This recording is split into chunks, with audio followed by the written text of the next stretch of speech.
کوئی کہتا ہے کہ صرف اپنے شیخ کا بیان سنو، جبکہ کوئی کہتا ہے سب اہل حق کی بات سنو تو پتہ چل جائے گا کہ اب میں اصلاح نفس وہ روحانی کے لیے کیا کروں۔ دیکھو شروع میں جس سے بیعت ہو تو صرف اسی کی سنو، کیونکہ بیسیوں لوگوں کو سننے سے نا انسان کا دماغ خراب ہو جاتا ہے۔ لیکن بیعت ہونے سے پہلے 100 دفعہ سوچو کہ جس سے بیعت ہو رہا ہوں یہ خود ٹھیک ہے یا نہیں ہے، اس کے پاس علم بھی ہونا چاہیے، تقویٰ بھی ہونا چاہیے، بدعت سے دور ہو،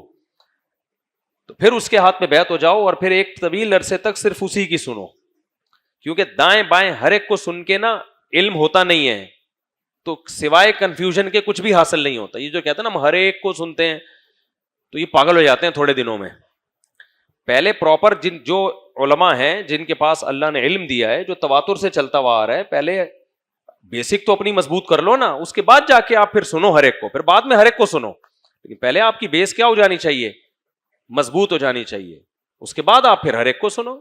پھر آپ کے گمراہ ہونے کا چانس ختم ہو جاتا ہے۔ سمجھتے ہو؟ تو پہلے تحقیق کرو کسی بزرگ سے جن کو پہلے کسی بزرگ نے اجازت بیعت دی بھی ہو، خود سے بزرگ بن کے نہ بیٹھا ہوا ہو،